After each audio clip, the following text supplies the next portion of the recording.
விஜய் கிட்ட போய்க்கோ. விஜய் கிட்ட என் குழந்தைய தூங்குதா? சரி முடிச்சிருந்தா எனக்கு வைக்கலாம்ல.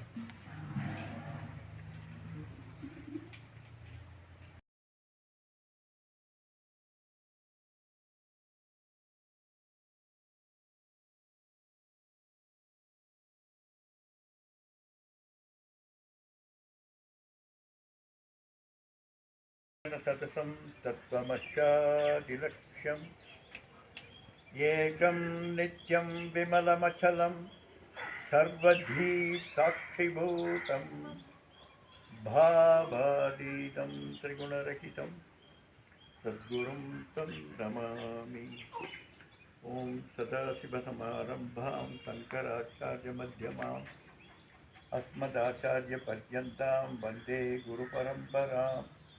श्रुतिस्मृतिपुराणानाम् आलयं करुणालयं नमामि भगवत्पादशङ्करं लोकशङ्करं शङ्करं शङ्कराचार्यं केशवं बादरायणं सूत्रभाष्यकृतौ वन्दे भगवन्तो पुनः पुनः। ईश्वरो गुरुरात्मेजमूर्तिभेदविभागिने व्योमवत्याप्तदेहाय दक्षिणामूर्तये नमः। त्वमेव माता च पिता त्वमेव त्वमेव सखा त्वमेव विद्यां कलिलं त्वमेव त्वमेव सर्वं मम देव देव त्वमेव सर्वं मम देव देव। मदाचार्यमीटे दयानन्दरूपं मदाचार्यमीटे दयानन्दरूपं मदाचार्य। पूज्य श्री दयानंद सरस्वती சுவாமிகளின் பாதார விந்தங்களை வணங்கி இன்றைக்கு ஒரு மறுபுரட்சி ஏற்படுத்தக்கூடிய நன்னாள் அப்படின்னு நான் நினைக்கிறேன். ஏன்னா ஒரு காலத்தில் தேசப்பற்றே இல்லாமல் மக்களெல்லாம் மாக்கள் போல கொத்தடிமைகளாக எவ்வளவு கஷ்டப்பட்டாலும் அதை பற்றி நினைக்கவே இல்லை. எப்படி ஒரு கதை சொல்லுவாங்க உபநிஷத்தில், நாரதருக்கு ஒரு அகங்காரம் வந்துருச்சு. இந்த மக்களெல்லாம் அறியாமையில் மாயையில் சிக்கிட்டு திரிகிறாங்க அப்படின்னு சொல்லி கேவலமாக பேசினாராம். உடனே நாராயணர் வந்து என்ன பண்ணாரா, இந்த அகங்காரத்தை போக்கணும் அப்படிங்கிறதுக்காக நாரதர் தலையில் கை வச்சாராம். கை வச்ச உடனே நாரதருக்கு மாயை பிடிச்சி அவரும் மற்றவங்களை போல அஞ்ஞானத்தில் உழல ஆரம்பித்து பல பிறவிகள் எடுத்து கடைசியில் பன்னியாக பிறந்து ஒரு பெரிய பாலடைஞ்ச சாக்கடையில் 10 குட்டிகளை போட்டுட்டு அந்த குட்டிக்கு பால் கொடுத்துட்டுலாம் இருந்தாரா. யார் நாரதர் முனிவர். சரி, அவ்வளோ பெரியவர் அப்படி ஆயிட்டார்.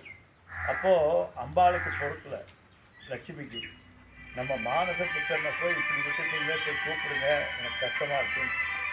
அப்போ நாராயணன் சொன்னாராம், இல்லை இப்போ சொன்னால் கேட்க மாட்டான், வேண்டாம் அவனா வருஷம் இல்லை நீங்கள் எனக்கு மனசு கேட்குறேன்னு சொல்லி நாராயணனை கூட்டிகிட்டு போகிறார்.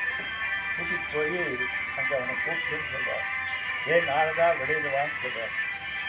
அந்த பண்ணி அப்படி திரும்பி பார்த்து மறுபடியும் குழந்தைக்கு பால் கொடுத்துருக்கான்.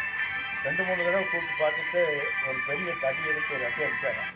அடித்து நாரதா வெளிவான்.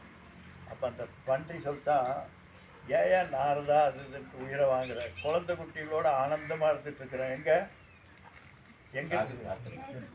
பால் அடைஞ்ச சாக்கடையில் டிச்சில் பக்கத்துக்கு போகவே முடியாது, அப்படிப்பட்ட நாத்தம் பிடிச்ச ஒரு இடத்துல ஆனந்தமாக குழந்தைகளோடு இருக்கிறேன்னு சொல்லிட்டான். அதுபோல் ஒரு காலத்தில் நம்முடைய நாட்டில் ஆங்கிலேயர்களுடைய பிடியில் சிக்கி கிடந்த மக்களெல்லாம் அவங்கள துரைங்கிறான். யார ஆங்கிலேயர்களை துரைங்கிறான், பிரபுங்கிறான். பாருங்க, கடவுளுக்கு ஈக்குவலாக சொல்கிறான். யார்? நம்மளை சுரண்டி சாப்பிட்டுட்டு நம்மளை அடிமைப்படுத்தி நம்மக்கிட்ட வேலை வாங்கி எல்லாம் பண்ணிட்டு இருந்தால் அப்படிப்பட்ட சூழ்நிலையில் இருந்த அந்த இந்தியாவை வந்தே மாதரம் அப்படிங்கிற ஒரு மகாமந்திரத்தை சொல்லி அத்தனை பேர்த்துக்கும் நாரதருக்கு எப்படி நாராயணர் அடி கொடுத்து புரிய வச்சாரோ அதுபோல் இந்திய மக்கள் அத்தனை பேர் உள்ளத்திலையும் வந்தே மாதரம்ங்கிற மகாமந்திரத்தை போதித்தவர் சட்டர்ஜி அவர்கள்.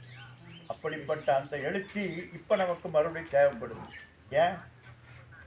வாங்கின சுதந்திரம் போயிடுச்சு. எல்லாரும் சொல்லுவாங்களே அதுபோல் வெள்ளையர்கள்ட்டிருந்து யார்கிட்ட போயிடுச்சு? கொள்ளையர்கிட்ட போயிடுச்சு. கொள்ளையர்கிட்டேருந்து கொள்ளையர் கையில் போயிடுச்சு ஆட்சி.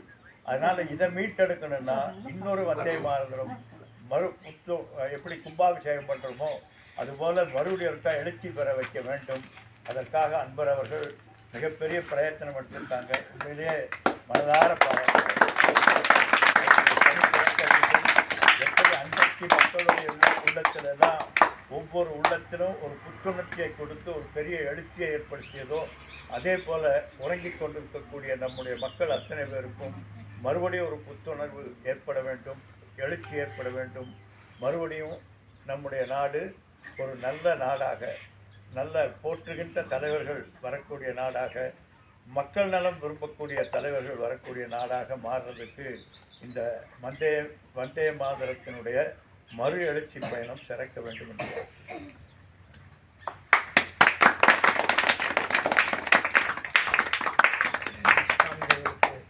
சுருக்கமாக சிறப்பான முறையில் அவருடைய ஆசிரியர் வழங்கியிருக்கிறார்கள். அடுத்ததாக நம்முடைய மொழி சித்தர் அவர்கள் அவருக்கு வாழ்க்கையும் ஆசிரியர் வழங்கியிருக்கிறார்.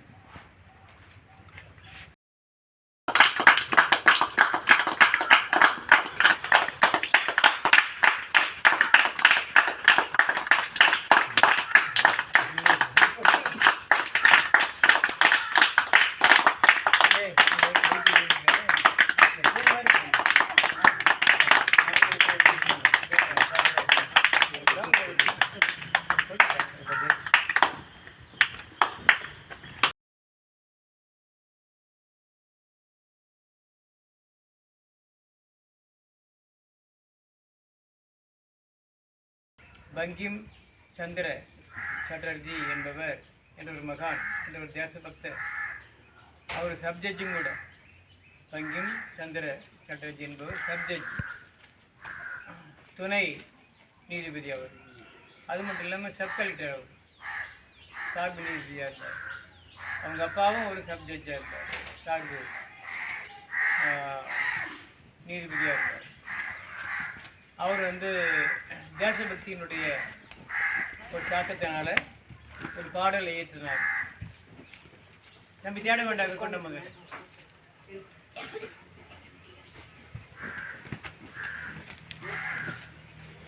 வாங்க சார், வாங்க சேர்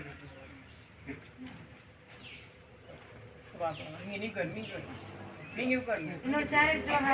சாமிட்டு உட்காருங்க.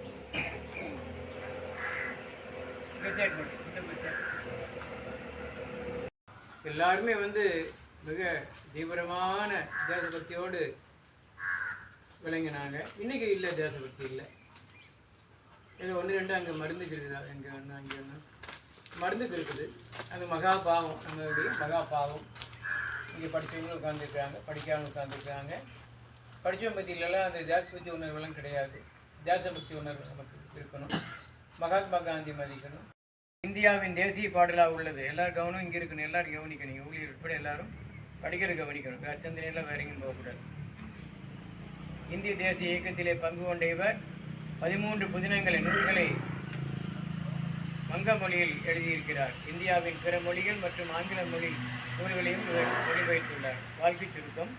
பங்கிம் சந்திரர் 1838 ஆம் ஆண்டு ஜூன் மாதம் 26ஆம் தேதி கொல்கத்தா அருகில் உள்ள